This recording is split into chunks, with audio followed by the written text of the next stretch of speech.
Alors, on est de retour avec Ray Lalonde. Ray, c'est la Thanksgiving américaine. Et qui dit Thanksgiving dit football de la NFL. Et il y aura un match particulièrement intéressant, celui entre les Chiefs et les Cowboys. C'est une affiche numéro 1 pour cette Thanksgiving jeudi. Ouais, je pense, tu sais, la NFL, ce sont des experts en marketing. Là.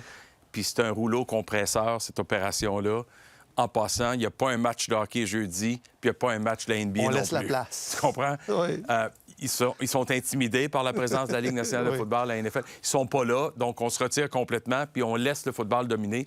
Ça commence à 13h avec les Lions qui, depuis 1934, accueillent un match. Packers-Lions, un match de haute importance, Luc, parce que c'est deux équipes qui sont à un match des Bears, justement.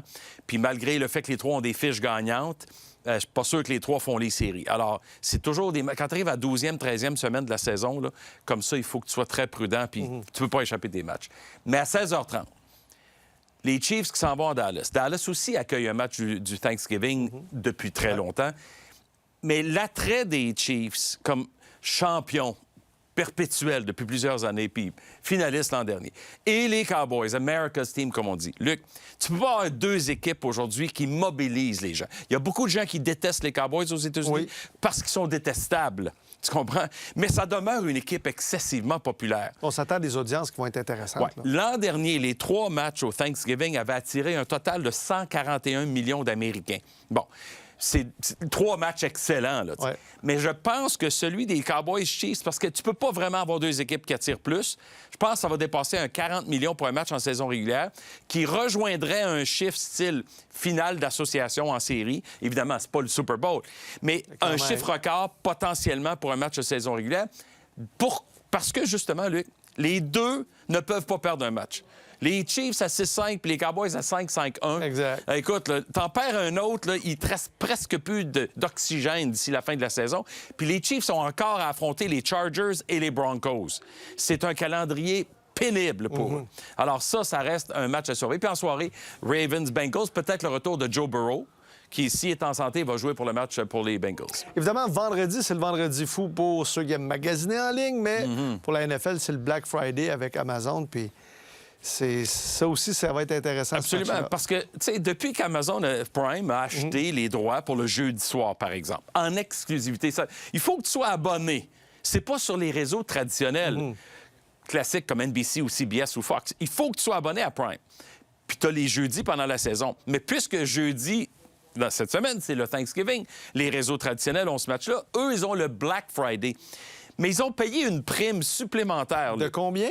100 millions de dollars US pour diffuser un seul match. Durant la saison, ils ont une saison de 17 matchs, 60 millions chacun. Mais pour ce match-là, le vendredi, à cause des audiences possibles. Le vendredi, les gens là, sont un peu en convalescence, là, le retour après le Thanksgiving, puis avoir mangé, puis passer du temps en famille. Le vendredi, les gens, ils vont magasiner, ou dans ce cas-ci, Amazon les incite à magasiner en ligne. Donc, restez à la maison, regardez le football, regardez nos annonces qui vont passer, puis on va cibler les consommateurs pour qu'ils achètent les achats qui sont à rabais le Black Friday.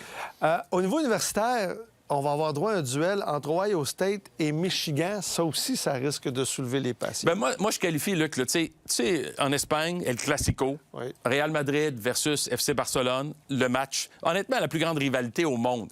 Mais aux États-Unis, là, sans contredit, je te l'affirme, il n'y a pas une rivalité plus forte. Ça inclut Yankees-Red Sox. Ça inclut Bears-Packers en NFL. Ça inclut Duke-North Carolina au basketball. Michigan-Ohio State.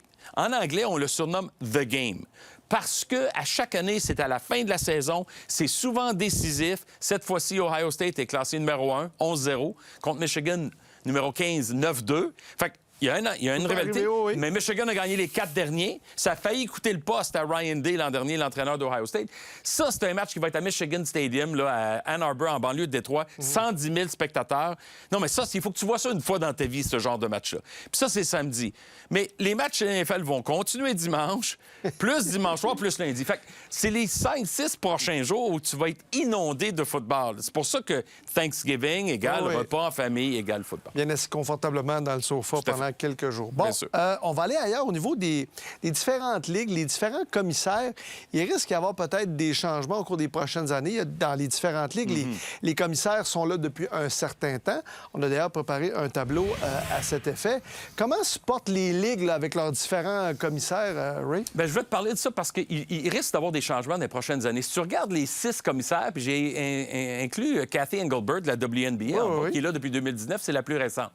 Bon, la NFL atteigne presque le 25 milliards de revenus annuellement. C'était l'objectif de Roger Goodell. Il est payé 70 millions de dollars par année pour faire la job pour la plus grosse ligue au monde. Adam Silver, il est là d'à peu près 11 ans. Il a pris la relève de David Stern, le plus grand des commissaires. Puis lui a réussi à tripler les droits médias. C'est la première année cette année. Ils font 7 milliards de dollars US par année en droits médias. Rob Manfred, il faut lui donner le crédit. Au baseball, ça a été la meilleure série mondiale depuis longtemps. Les matchs sont plus courts, sont plus excitants, le spectacle est meilleur, puis les arbitres automatisés rentre l'an prochain au baseball majeur.